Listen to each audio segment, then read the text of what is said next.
Eu acho que nós estamos entrando no momento mais delicado da política externa do governo Lula. Quer dizer, você tem não só a relação bilateral com os Estados Unidos, você tem a COP30, você tem o BRICS agora em junho, você tem a questão do Panamá, a questão da Venezuela, você tem a questão da imigração, que pode afetar os brasileiros, você tem a questão das tarifas, que também pode, de alguma maneira, afetar os interesses do Brasil. E você tem também uma frase que ele pronunciou ontem, e uma decisão que ele tomou ontem também, que é a liberdade de expressão. Quer dizer, isso aí, eu acho que esse conjunto de coisas vão fazer com que, em algum momento no futuro, e eu concordo, não é através do Lula, não é através do Trump, mas é através do secretário de Estado, Marco Rubio, que essas medidas virão.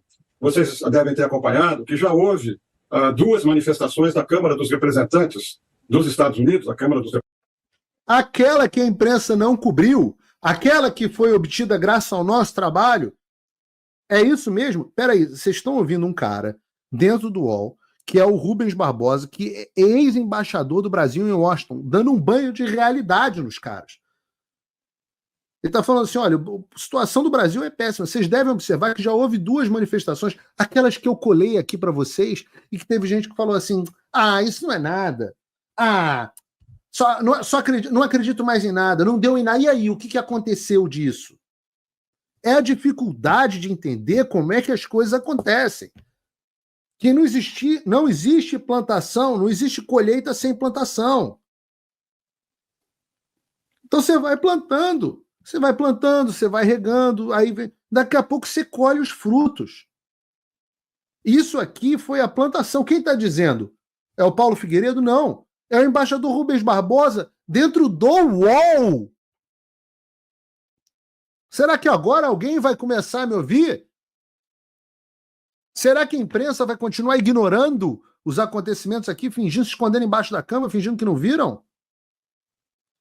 Vejam.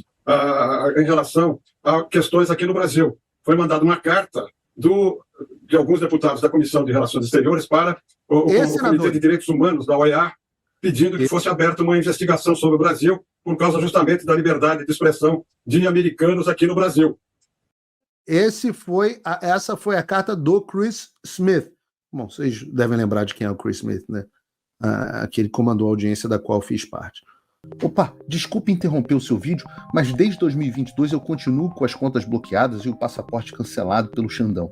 Se você aprecia o meu trabalho e tudo que eu faço pela liberdade de expressão, tem um lugar onde você pode se tornar meu apoiador com uma pequena quantia por mês. Acesse www.paulofigueiredoshow.com e torne-se meu apoiador, e aí você vai receber conteúdos exclusivos e desconto nos meus cursos. Ou então, você pode se tornar meu patrono Gold e passar a me pautar, tem reuniões comigo, você entra para o meu grupo de WhatsApp, que eu uso sempre. O link para tudo isso está aí na descrição.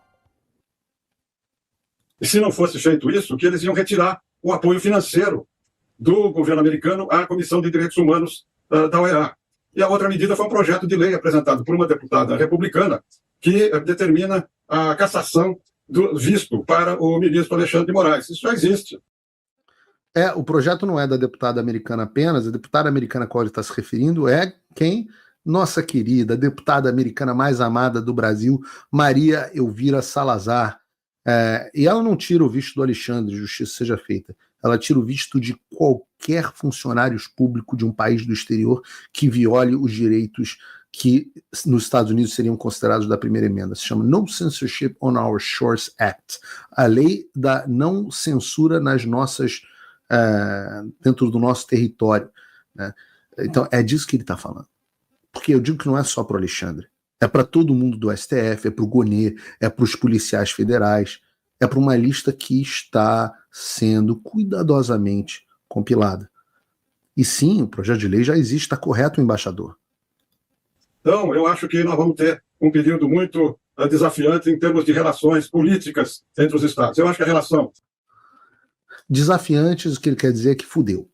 Por isso que eu falo que não adianta, você tem que falar português, porque ele fala, período desafiante e tal, os evangélicos mais linha dura não gostam que eu fale palavrão, mas um período desafiante para os nossos...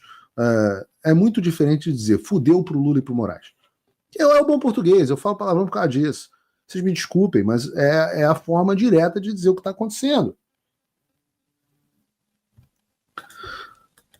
entre os governos vai ser muito difícil, mas a relação entre os estados vai continuar normalmente. Como o Trump falou, é verdade, a gente depende mais dos Estados Unidos pelo comércio, pelo investimento, e por medidas que não sejam tomadas que impactem no Brasil, do que nós podemos influir contra os interesses dos Estados Unidos. Então vamos ter que aguardar, ter uma atitude pragmática, uma atitude tranquila e não reagir, como aparentemente eu recebi agora cedo um vídeo, não sei se é verdadeiro, com uma reação do presidente Lula, que eu acho que não cabe, não devia reagir a nada que seja dito pelo governo americano em relação às relações bilaterais.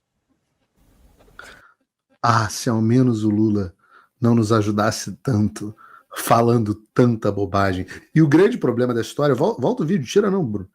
O grande problema dessa história é que o Lula, quando ele volta agora no terceiro mandato, ele volta, em inglês a palavra é vindicated, eu não sei como é que se fala esse troço em português, tem palavras em inglês que a gente não consegue traduzir muito bem para português e vice-versa. Vindicated é quando o cara volta meio consagrado, é como o Trump tá voltando, e quando o cara volta consagrado, o perigo, no caso do perigo do Lula, que ele é um imbecil completo, é diferente do perigo do Donald Trump, que é realmente um gênio, mas o grande perigo é que você se acha validado pela história. Então você começa a se achar uma criatura quase mitológica que não comete erros. E o Lula chegou assim. Ele falou, eu é que sei, eu voltei, tá aqui, ninguém conseguiu fazer o que eu fiz, eu voltei. Então o cara vai cometendo erro depois de erro embaixo da arrogância dele. Bom, embaixador, do ponto de vista institucional, o senhor menciona a carta enviada pela Câmara nos Estados Unidos ao Comitê de Direitos Humanos da OEA, menciona também. E um pedido formal para a cassação dos vistos, não só do Alexandre Moraes, querem caçar os vistos de outros ministros do Supremo sobre a alegação de que eles estão conspirando contra a liberdade de expressão. Valeu, Josias, lembra de mim? Do ponto de vista institucional, isso pode seguir adiante? Acha que o governo norte-americano, com todas essas idiosincrasias do Donald Trump, pela institucionalidade que envolve uma decisão como essa, poderia vir a caçar um passaporte de um ministro do Supremo, por exemplo? Pausa aqui por um segundo. Reparem com atenção o desespero para conseguir manter a postura que sempre foi a postura da imprensa, de que isso não poderia acontecer. Reparem. Mas, não, o governo americano não faria uma coisa dessa, diz Josias de Souza. Lembra de mim, Josias? Eu sou aquele cara que te aposentou no ar. Pois bem, como responde o embaixador? Bom, isso está dentro da capacidade, da autonomia do país, né? O país agora está fazendo essas medidas todas, né? Contra o México, né? Estão taxando o México por causa de imigração. Eu acho que pode. E eu acho mais. Será? Em março desse ano, daqui 2 meses, vai haver eleição na OEA. Eu acho que o governo americano, através do Departamento de Estado, vai eleger um secretário-geral da OEA conservador que siga as orientações, as políticas do Departamento de Estado, e isso vai ter implicação sobre os governos de esquerda aqui na região. Eu acho que, por isso que eu digo, esse momento... Claro, porque a OEA é o órgão que deveria ter agido para impedir o Alexandre de cometer todos os desmandos que ele cometeu. Mas a OEA foi omissa no Brasil, foi omissa na Venezuela, foi omissa na Bolívia, e isso eu digo para vocês, eu acho que eu sei quem será a pessoa, e eu digo para vocês, acabou a putaria na OEA. Vai acabar. Então o que significa? O Brasil é signatário de um negócio chamado Pacto de San José de Costa Rica. É um pacto que diz que o Brasil tem que submeter, o Brasil é signatário, então ele é um pacto que tem valor legal, inclusive obrigatório de cumprimento no Brasil, que o Brasil tem que se submeter a uma série de regras de direitos humanos. Essas regras de direitos humanos eles incluem devido processo legal, incluem liberdade de imprensa, liberdade de expressão, imunidade parlamentar, etc, etc. São regras do qual o Brasil é signatário. E aí o que acontece? Caso o Brasil viole estas regras, a Corte Interamericana de Direitos Humanos julga os casos e julga o caso do Brasil. O que aconteceu até agora? Como eles dominam a OEA, o Brasil, inclusive, coisas que a gente vai aprender no próximo governo, né? O Bolsonaro, por exemplo, nomeia os representantes para a OEA, os caras da Comissão Interamericana nomeou os caras do Gilmar Mendes.